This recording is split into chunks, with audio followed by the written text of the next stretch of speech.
وأنا أشوف رسالته على الواتساب: يا هلا، احتجتي مساعدة في المزرعة اليوم؟ إيش هالسالفة هذه؟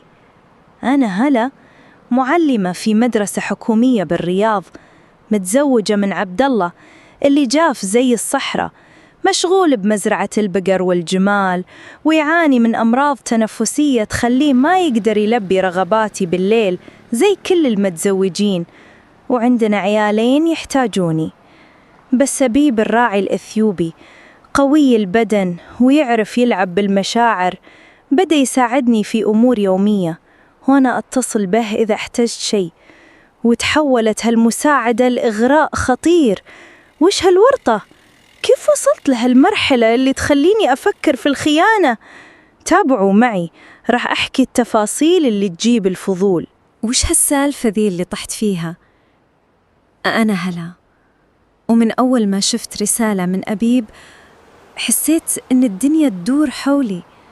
عبد الله زوجي الله يهديه رجال طيب، بس جاف زي تراب مزرعته، مشغول دايم ببقرة وجمالة أكثر وقته برا الرياض، والمسكين عنده مشاكل في التنفس، ينام بدري وما يقدر يقرب لي زي أي زوجين عاديين.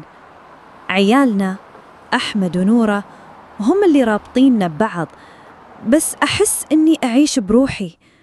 أنا أدرس في مدرسة حكومية للبنات، أضحك وأشرح، بس يوم أرجع البيت الفراغ ينهشني. عبد الله ما يسألني عن يومي، ما يناظرني حتى، كني مو موجودة.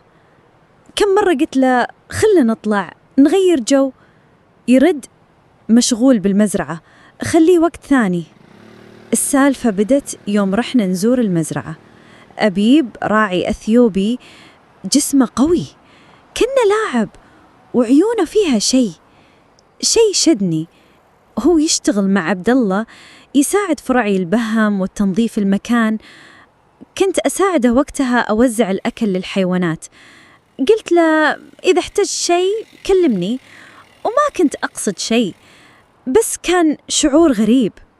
بعدها بيومين قال يحتاج أدوات من الرياض. قلت له تعال نروح سوا لسوق الراجحي. وهناك بدأ يحكي عن حياته، عن غربته، وأنا حسيت بشيء داخلي يتحرك.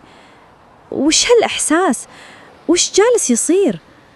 كتبت له ورقة صغيرة فيها رقمي وحطيتها تحت باب غرفته في المزرعة، وقلت لنفسي يمكن يحتاج شيء ضروري مو أكثر. بس قلبي كان يدق وخايفة من كاميرات عبد الله اللي مركبها في الأسطبل. بعد ساعة جتني رسالة منه: شكرا يا هلا، أنتي طيبة. قلبي خفق والذنب بدأ ياكلني، بس كلامه دافي يشدني غصب. وذاك الليل وأنا في المجمع، عبد الله نايم بدري كعادته، مسكت الجوال واتصلت بأبيب. قلت له وش تحتاج بكرة بالمزرعة؟ أساعدك بشيء؟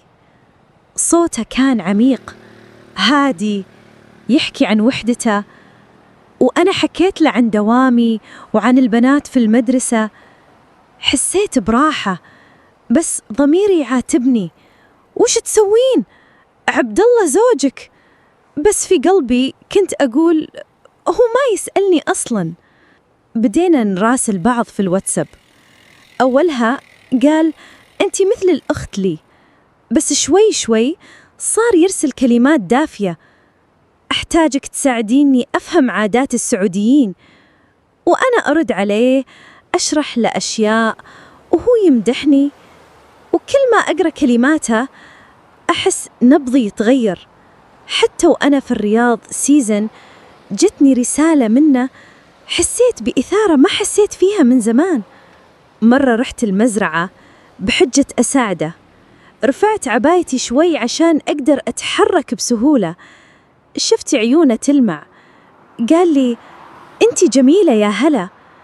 ساعدته في تنظيف الأسطبل ولمس يدي كأنها صدفة. حسيت بكهرباء تمشي في عروقي، والذنب جالس يقرصني. أقول عبد الله ما لمسني كذا من شهور؟ رجعت له بعد فترة. جلسنا في غرفته الصغيرة هناك، كنت أساعده في ترتيب أغراضه. قرب مني وقبل يدي وهو يقول مشكورة يا هلا. قلبي طاح، لكني ما بعدت. صرت أساعده يومياً، صرت أنتظر لحظة يكلم فيها أو يرسل لي شيء. مرة دعيته يجي شقتنا في المجمع. عبد الله ما كان موجود، كان في المزرعة. قلت له تعال أبي أساعدك بشيء في الأوراق. جاء وشربنا قهوة وهو يلمس كتفي بلطف. الإغراء كان أقوى مني، بس كل ما لمح لي أتذكر عيالي. صرت كل ما غاب عبد الله أتصل، تعال شوف لي شيء خربان في البيت، ويجي وأشكره بقبلة خفيفة على خده. قلبي يتوتر، بس في شيء يخليني أستمر. يوم من الأيام جارنا في المجمع شافنا وجاء يهددني، ساعديني إلا أقول لعبد الله. انخنقت. ساعدت أبيب يبتعد شوي عن المجمع، بس الخوف صار ما يفارقني. بعدها قريب عبد الله درب شيء، صار يهددني هو بعد، وخفت. بس برضو استمريت أساعد أبيب كأني ملزمة بشيء ما أفهمه. وفي يوم واحد من العمال في المزرعة صورنا وبدأ يبتزني. اضطريت أتصل بأبيب، قلت له تعال شوف لنا حل. جاء وقبل جبليني وقال لي أنا معك. ورطتي كبرت، بس الفضول والرغبة وشعور أن أحد يهتم فيني كلها كانت تدفعني زيادة. بس إلى متى؟ ما أدري. إيش هالسالفة اللي تحولت مثل العاصفة اللي تجرف كل شيء؟ أنا واقفة في وسط سوق الراجحي، جوالي يهتز برسالة من أبيب. يا هلا، أحتاج مساعدتك اليوم، تعالي نلتقي هناك، أنت اللي تفهمين أسراري. يا الله، قلبي ينقبض مثل الحبل المشدود. أتذكر عبد الله زوجي اللي جاف مثل الصخر، مشغول في مزرعته وبقرة وجماله. أمراضه التنفسية تبعد عني، ما يقدر يقرب ولا يسأل عن مشاعري، وعيالنا في البيت ينتظروني. بس أبيب ذاك الراعي الإثيوبي اللي جسمه قوي مثل الوحش، عضلاته تنبض حياة وعيونه تحكي قصص تجذب الروح، يعرف يلعب بالكلام مثل الفنان. أروح ألقاه في زاوية مخفية من السوق، أساعده أختار أغراض للمزرعة. يده تلمس يدي بلطف وهو يقول أنتي نجاتي في هالغربة. الإغراء يغرقني مثل الموج، حسيت الدفى يسري في جسمي، بس الذنب يعذبني. طيب عبد الله يؤدي واجباته ككفيل، يصرف علينا، بس ما يفهمني ولا يعبرني، وأنا أحتاج هالدفع. وش هالدوامة اللي داخلي؟ تابعوني، بحكي لكم التفاصيل اللي تخلي عيونكم ما تنزل عن الشاشة، كل لحظة أقوى من اللي قبلها. صارت الورطة تتعمق لما عم أبيب في أثيوبيا علم بمشاكلها المالية، ضغط عليه يرسل فلوس، فاتصل بي أبيب يبكي، صوته يرتجف. يا هلا، أحتاج مساعدتك، أنت الوحيدة اللي تقدرين. قلبي انقبض، حسيت بالرحمة تجاهه. رحت للمزرعة بحجة زيارة روتينية مع العيال، ساعدت أرسل الفلوس عبر التطبيق. أنا أشرح له الخطوات وهو شكرني بكلمات دافية مثل العسل، لمس كتفي وقال بدونك ما أقدر أعيش هنا. يا الله، الإحساس بالقوة اللي يعطيني إياها. بس الخوف من كاميرات عبد الله في الأسطبة اللي لاحقني، وأتذكر عيالي اللي ينامون مطمئنين. كيف أستمر أساعد عاطفياً وأنا أعرف إن هالسالفة خطر؟ الفضول يدفعكم صح؟ انتظروا اللي جاي. بعدين صديقتي في المدرسة شافت رسالة على جوالي بالصدفة، ابتزتني وقالت إذا ما ساعدتيني في مشكلتي مع زوجي أفضحك قدام الجميع. الرعب دخل قلبي مثل السم. اتصلت على طول بأبيب، تعال يا أبيب، أحتاج أحكي لك، ساعدني نفسياً. جاء سراً للمجمع، جلست معه في زاوية بعيد عن عيون الناس، ساعدني هديني بكلام الحلو، لمس يدي وهمس لا تخافي أنا درعك. حسيت بالأمان اللي افتقدته مع عبد الله. الإغراء يسيطر، بس الذنب يعصف مثل الريح. شو أسوي؟ عبد الله مريض ومشغول، بس أنا أحتاج هاللمسة. طيب كيف تحولت المساعدة لشيء أكبر؟ تابعوا، السالفة ما وقفت هنا. بعرس عبد الله اللي كان مليان ناس من العيلة، واحد قريب شافني أحكي مع أبيب على الجوال في زاوية، هددني إذا ما خضعت المطلبي أفضحك قدام الكل. الرعب غمرني، اتصلت بأبيب على طول، تعال نتقابل في مكان آمن، أحتاج مساعدتك في التفكير. التقينا بحديقة قريبة من المزرعة، ساعدني أرسم خطة للتعامل مع التهديد، لمس وجهي بلطف وقال أنا معك بكل خطوة. حسيت الضعف يذوب قدامه، الإغراء يغلب عن الذنب، بس أتذكر عبد الله اللي جاف معي بسبب انشغاله. وش هالمشاعر اللي تتصارع داخلي؟ الفضول يحرككم صح؟ انتظروا اللي بعد. بدينا نستخدم تطبيقات سرية مثل سيجنال عشان نتجنب الشكوك. ساعدت علمه كيف يرسل بدون أثر، وأنا أشرح له في لقاء سري بالرياض سيزن. يده تلمس يدي وأنا أضغط الزرار. التوتر يبني نفسه، بس الإثارة تخليني أستمر أتصل به إذا احتاج شيء، وهو يرد بكلام يذوب الجليد داخلي. رحت المزرعة بحجة مساعدة في التنظيف، التقينا في الأسطبل والعمال مشغولين، ساعدت أرتب الحيوانات وهو لمس خصري وقال أنت اللي تضيئين يومي. قلبي يدق بقوة، الذنب يعذبني بس الفضول يدفعني أكثر للاستمرار. تبادلنا رسائل غرام عبر تليجرام، كلمات دافية عن يومنا، ساعدت أكتب له ردود حلوة. حسيت الحماس يجري في عروقي وأنا أرد بكلام يعبر عن اللي في داخلي. في موقف مظلم بالرياض سيزن التقينا بسيارته، ساعدت أتعلم السواقة، يده تلمس فخذي بلطف، الإغراء يغرقني مثل الليل. أرسلت له رسائل صوتية عاطفية، صوتي يحكي عن وحدتي، يرد بصوتها العميق، ساعدت أسجل ردوده، التواصل يزيد الإثارة. استأجرت غرفة صغيرة في المجمع عشان يساعدني أرتاح من الشغل. التقينا هناك، لمس جسدي بلحظة حميمة، الذنب يقتلني بس أستمر. أرسلت له صور شخصية مبتسمة، ساعدته يرد بصورة له. الإثارة تتصاعد مثل الدخان، وش يصير لو اكتشف عبد الله هالسر؟ الفضول يخليك تكمل السالفة، الذروة قرب.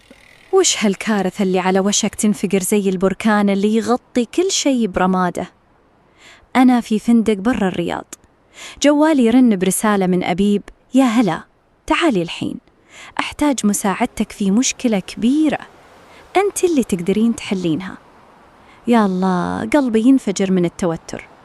أتذكر عبد الله زوجي اللي جاف مثل الجدار، مشغول في مزرعته وبقرة وجماله. أمراض التنفسية تخليه بعيد عني تمام، ما يقدر يفهمني ولا يعبر لي، وعيالنا في البيت نايمين وهم ما يدركون اللي داخلي.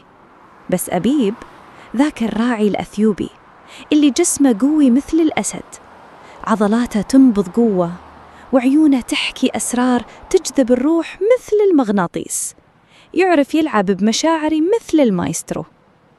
أروح ألقاه في الغرفة، أساعده أفكر في مشكلته، يده تلمس يدي وهو يقول بدونك أنا ضايع. الإغراء يغمرني مثل السيل، حسيت الدفء يسري في كل خلية، بس الذنب يعذبني مثل السكين.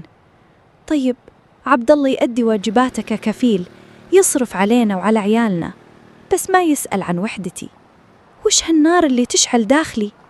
تابعوني، بحكي لكم التفاصيل اللي تخلي أنفاسكم تتسارع، وكل لحظة تخلي عيونكم ملتصقة بالشاشة، ما تقدرون توقفون قبل النهاية. وصلت الورطة لذروتها يوم التقينا في الفندق برا الرياض.